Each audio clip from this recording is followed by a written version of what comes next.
నమస్కారం. Welcome to our YouTube channel అనగనగా ఓ కథ.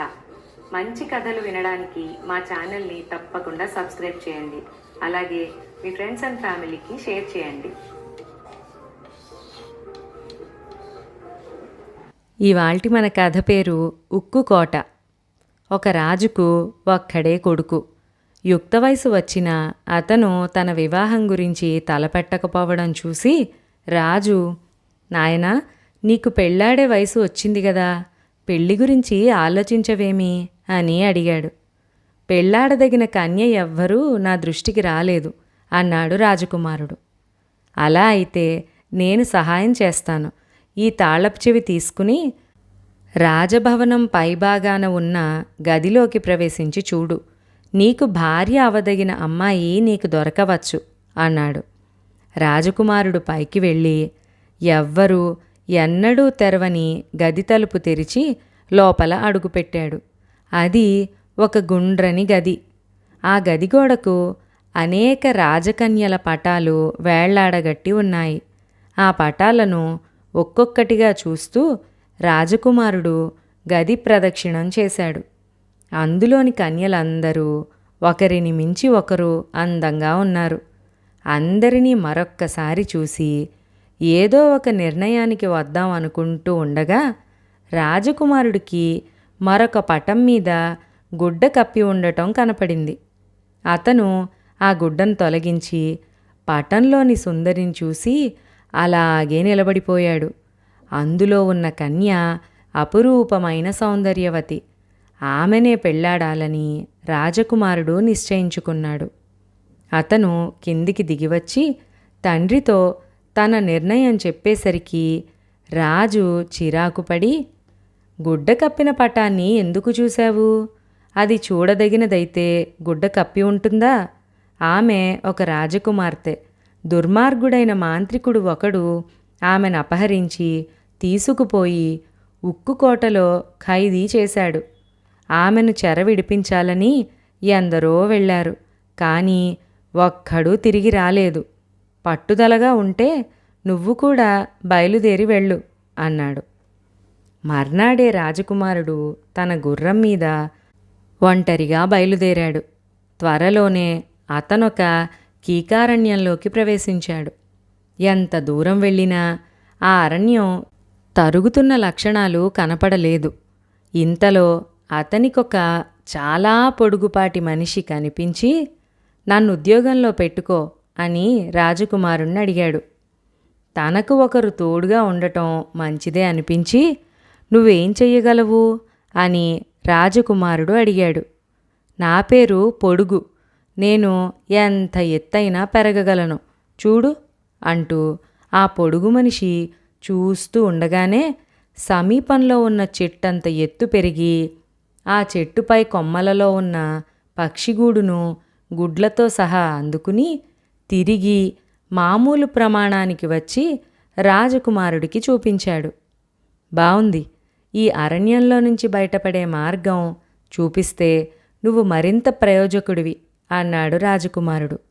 పొడుగు చెట్లన్నిటినీ మించి పెరిగి చుట్టూ కలయజూసి, మనం ఈ దిక్కుగా పోతే త్వరలో అరణ్యం దాటగలం అన్నాడు. వాడు చెప్పిన దిక్కుగా నడిచి ఇద్దరూ ఒక మైదానాన్ని చేరారు. దూరంగా వారికి ఒక మనిషి కనిపించాడు. ఆ కనిపించేవాడు నాకు తెలుసు, అక్కరకు రాగలవాడు. అతన్ని కూడా నువ్వు ఉద్యోగంలో ఉంచుకుంటే చాలా ఉపయోగంగా ఉంటుంది అన్నాడు పొడుగు రాజకుమారుడితో. సరే, వాణ్ణి పిలు అన్నాడు రాజకుమారుడు. వాణ్ణి పిలవడం కన్నా తీసుకురావడం తేలిక అంటూ పొడుగు పొడుగ్గా పెరిగి 2 అంగల్లో ఆ మనిషిని చేరుకుని క్షణంలో వాణ్ణి తీసుకొచ్చి రాజకుమారుడి ముందు ఉంచాడు.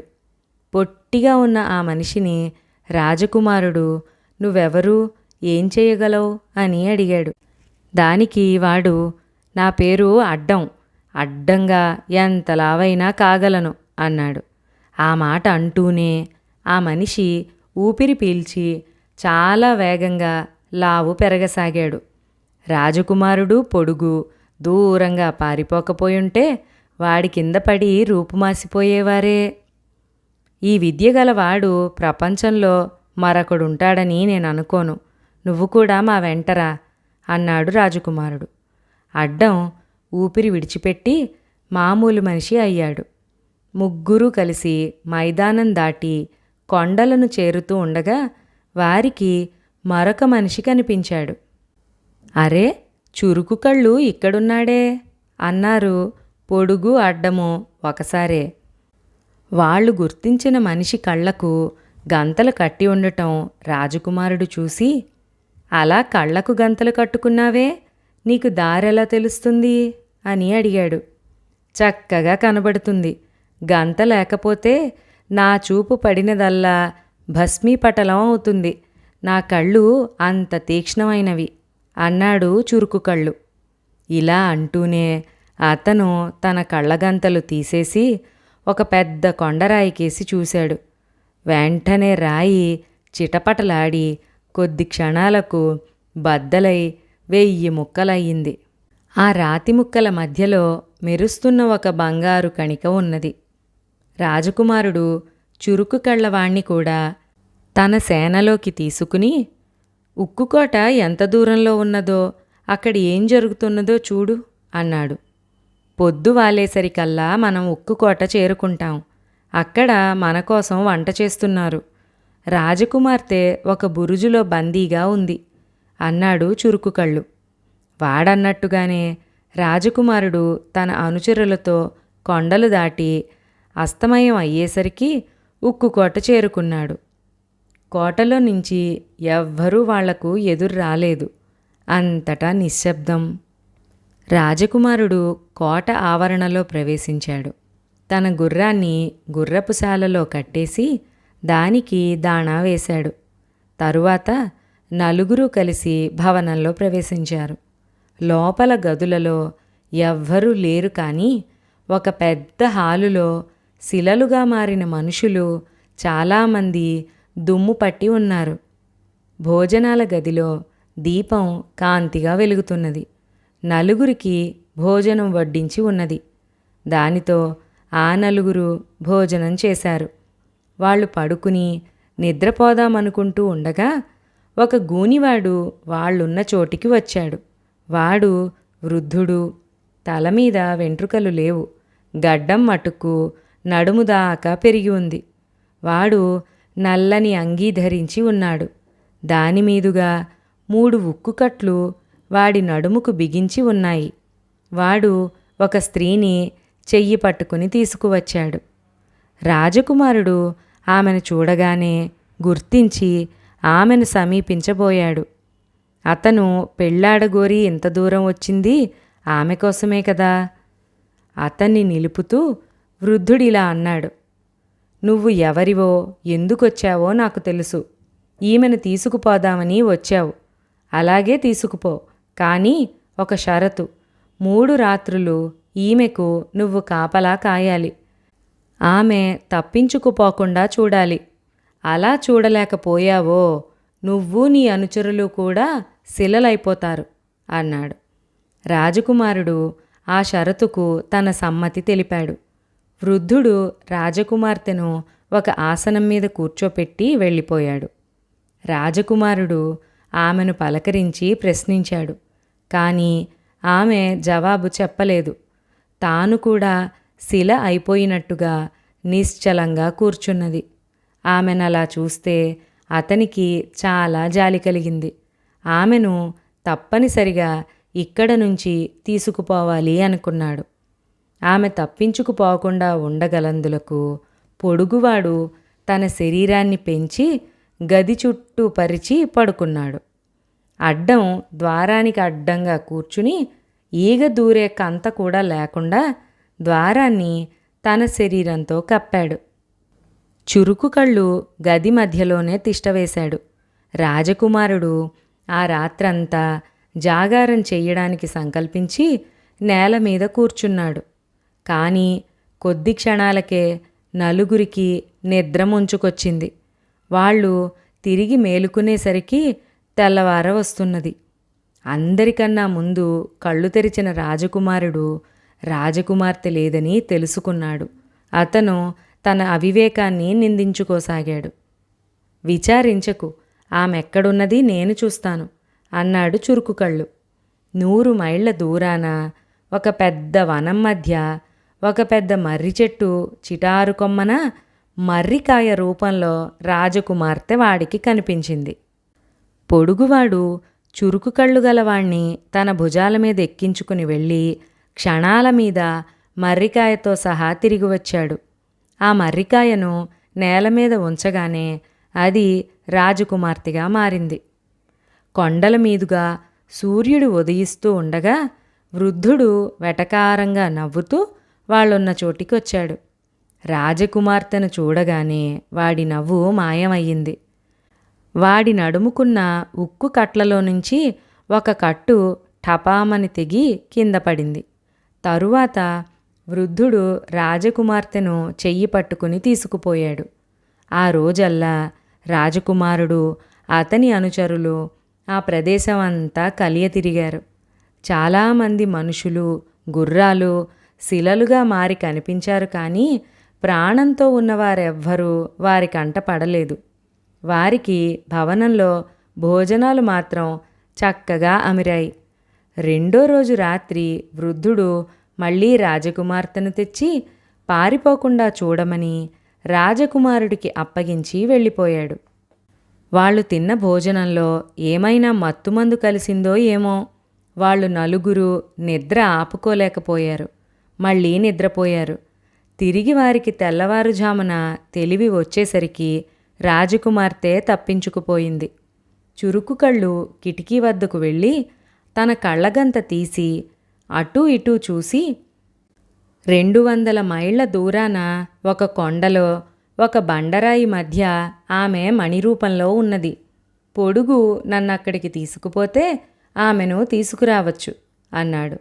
త్వరలోనే వాళ్ళిద్దరూ మణితో తిరిగి వచ్చారు. నేలపై ఉంచగానే మణి రాజకుమార్తెగా మారింది. మరుక్షణమే గదిలోకి వృద్ధుడు వచ్చి ఆమెను చూశాడు. అలాగే అతని నడుముకున్న మరొక ఉక్కుకట్టు మళ్ళీ పగిలి కింద పడిపోయింది. వృద్ధుడు ఏదో గొణుగుతూ రాజకుమార్తెను చెయ్యి పట్టుకుని జరజరా లాక్కుపోయాడు. 3వ రాత్రి కూడా రాజకుమారుడు అతని అనుచరులు భోజనాలు ముగించగానే వృద్ధుడు రాజకుమార్తెను తెచ్చి వారున్న గదిలో కూర్చోపెట్టి వెళ్ళిపోయాడు. ఆ రాత్రి మేలుకుని ఉండటానికి రాజకుమారుడు విశ్వప్రయత్నం చేశాడు, కానీ లాభం లేకపోయింది. ఒక్క క్షణం కన్ను మూశాననుకున్నాడు, కానీ అతను కన్ను తెరిచేసరికి తూర్పు తెల్లవారుతున్నది. రాజకుమార్తె మాయమైంది. రాజకుమారుడు చురుకు కళ్ళు గలవాణ్ణి లేపాడు.